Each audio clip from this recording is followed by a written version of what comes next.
Ok? Les attaques. Il dit, et ils ont annoncé en général la guerre.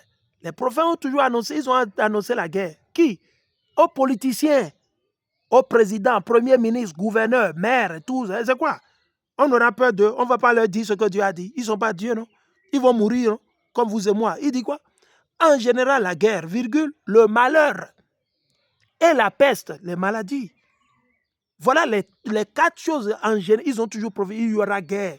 Ils n'ont jamais dit qu'il y a la paix. Aujourd'hui, les créoles, la paix, la paix. On prie pour qu'il y ait la paix entre les Palestiniens, les Israéliens. Nous, on prie pour qu'il y ait la guerre entre eux. C'est les prophéties bibliques. Moi, je ne parle pas de mes émotions. Écoutez très bien, c'est la Bible, hein. On lit la Bible. Hein. Il dit quoi?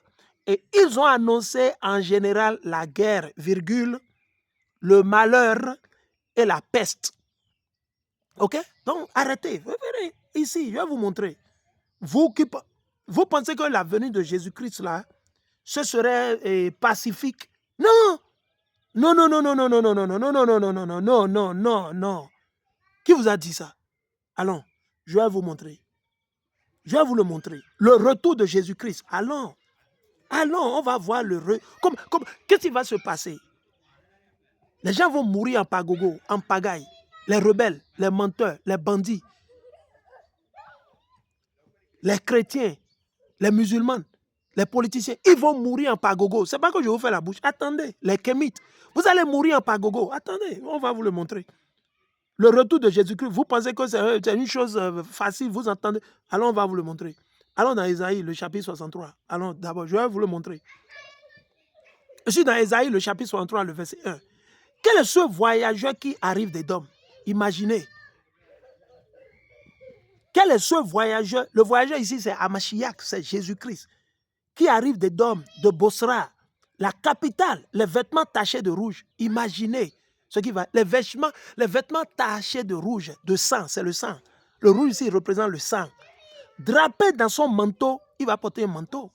Il marche la tête haute et conscient de sa force. C'est moi, dit le Seigneur. Quel Seigneur? C'est Hamashiach. C'est moi, dit le Seigneur. Je viens rendre la justice et m'en prendre aux nations pour sauver mon peuple.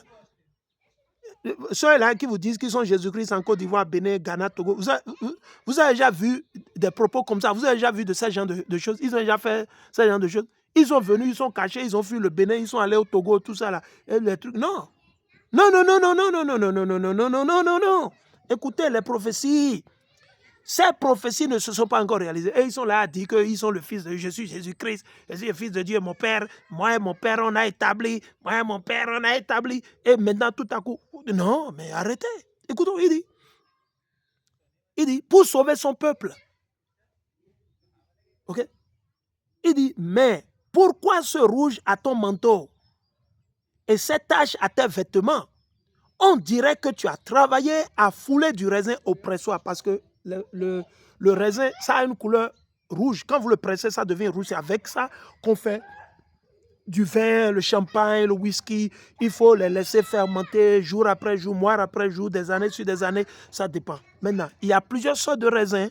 Il y a plusieurs sortes de raisins. OK, on continue. Donc, il dit, oui, j'ai travaillé au pressoir. Ici, le pressoir, ici, c'est la tuerie, quoi. Yeah, il va tuer les pécheurs, les rebelles, les bandits, les antichrists, les sans-foi ni loi. Aïe, aïe, aïe. Ce jour-là, ce serait un jour. Attendez, ça. Et ils sont là à vous dire des conneries, des banivernes. Ils vous font croire que. Non, non, non, non, non, non, non, on va vous dire la vérité. Il dit, oui, j'ai travaillé au pressoir et seul. Hamashiach n'a pas besoin de quelqu'un, il n'a pas besoin de garde-corps. Parce qu'il a été pendu seul sur le bois. Il n'a pas besoin de Zinsou, il n'a pas besoin de Sagbo, il n'a pas besoin de Georges, il n'a pas besoin de... comment il s'appelle? Il n'a pas besoin de moi, non. Parce qu'il a été pendu sur le bois seul. Il a été sacrifié seul. Donc, il n'a pas besoin de quelqu'un pour faire la justice. Il n'en a pas besoin. OK? Il dit, sans personne d'aucun peuple avec moi, dans ma colère et ma fureur, j'ai piétiné des gens. Je les ai foulés aux pieds. Leur sang a giclé sur mes habits. Il faut bien écouter. Ça, c'est le retour prochain d'Hamashiach. Voilà des événements qui vont se produire. Et ils sont là en cravate et en costume. Ils sont en train de faire croire aux gens, aux chrétiens, que c'est eux Jésus-Christ. Jésus-Christ va revenir comme ça. Qui vous a dit ça? Que Jésus-Christ, lui, va revenir et puis il va porter cravate, costume. C'est faux, ça. Ça ne va pas se passer. Ça, c'est du mensonge. Si quelqu'un vous dit, il faut fuir. Quiconque vous dit que Jésus-Christ va revenir en cravate et en costume, fuyez. Je dis, il faut fuir. Parce que vous ne lisez pas la Bible. Vous ne lisez pas votre Bible. C'est le problème, ça. Vous n'étudiez pas la Bible. Vous allez lire comment on dit, les livres, les romans, Harry Potter, vous regardez les films, la musique, vous dansez. Mais quand il s'agit de la vérité, on ne vous voit pas. Les trucs là, écoutez. Ah, je vous le dis. Certains vous font croire que c'est eux Jésus-Christ, c'est eux le Fils de Dieu. Ah non, c'est faux. C'est faux. C'est faux. Et ok, nous sommes tous des enfants de Dieu. Maintenant, il y a deux catégories. Ceux qui sont réellement les enfants de Dieu, ils adorent Dieu, ils croient en Dieu, ils mettent en pratique les lois et les commandements de Dieu. Maintenant, les enfants de Satan, voilà, c'est des bâtards. Et c'est simple. Il y a deux camps. Maintenant, il dit, leur sang a giclé sur mes vêtements. J'ai taché tous mes vêtements. C'est que j'avais à cœur de prendre aujourd'hui ma revanche. Le moment était venu de libérer mon peuple. Alléluia. Alléluia. Je dis alléluia. On attend ce jour. Le jour-là, l'Éternel à Mashiach, l'Éternel va envoyer à Mashiach avec les anges. Il viendra nous libérer. Imaginez. J'ai cherché quelqu'un du regard, mais personne pour m'aider. Je suis resté surpris que personne ne m'assiste. Alors, j'ai décidé d'y mettre la main moi-même. Ma fureur m'en a donné la force. Dans ma colère, j'ai écrasé des gens, c'est au pluriel. Je les ai enivrés dans ma fureur. J'ai répandu leur sang à terre. Imaginez. Ça, c'est quand Jésus-Christ reviendra. Ça. C'est le jour, un jour où il va revenir comme ça. Imaginez. Allons, on va encore lire un autre. Un autre. Allons encore. Allons encore un autre. Ok. Ok. Allons vers le verset, si je ne me trompe pas. Je vais lire à partir du verset, je vois. On va lire.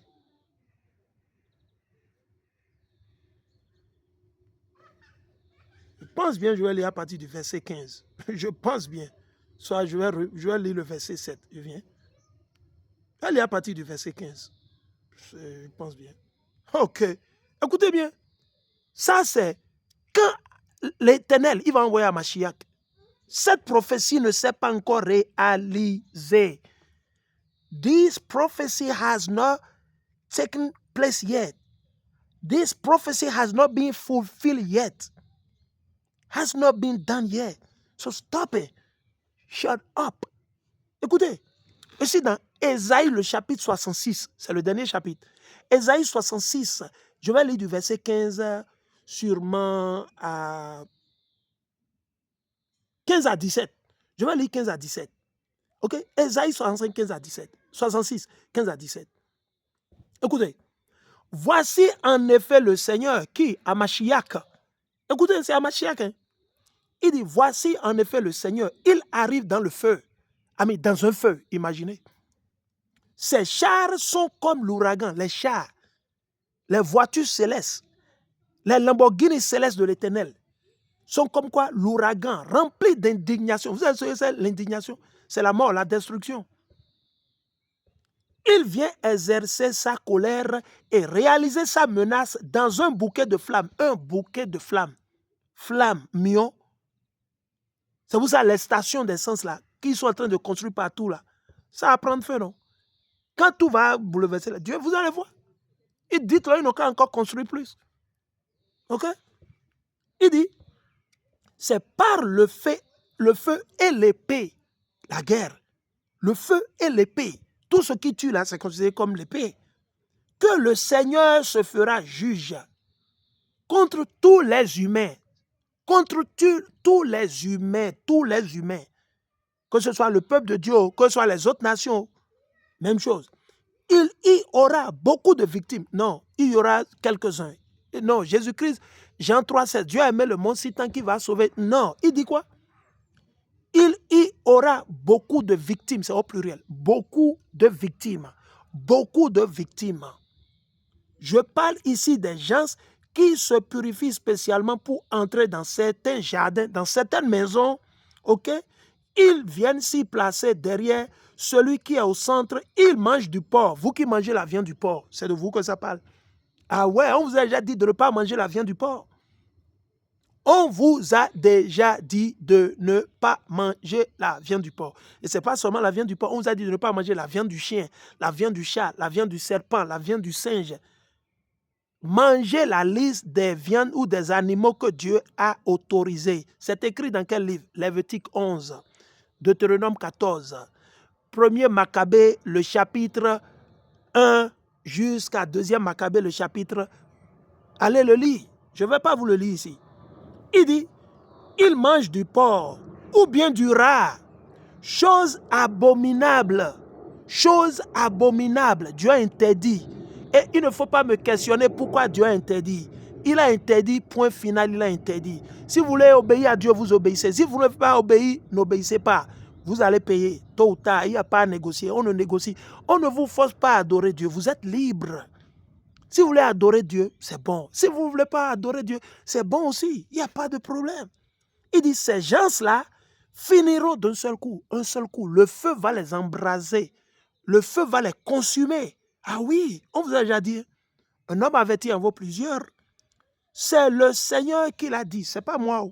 C'est pas moi, c'est le Seigneur qui a dit ça. Donc, attendez, disent que Jésus-Christ, il est en Côte d'Ivoire, et vous racontez des banivernes, vous racontez des blablabla, patati patata. Non, non, non, non, non, non, non, c'est du mensonge. Mensonge et mensonge.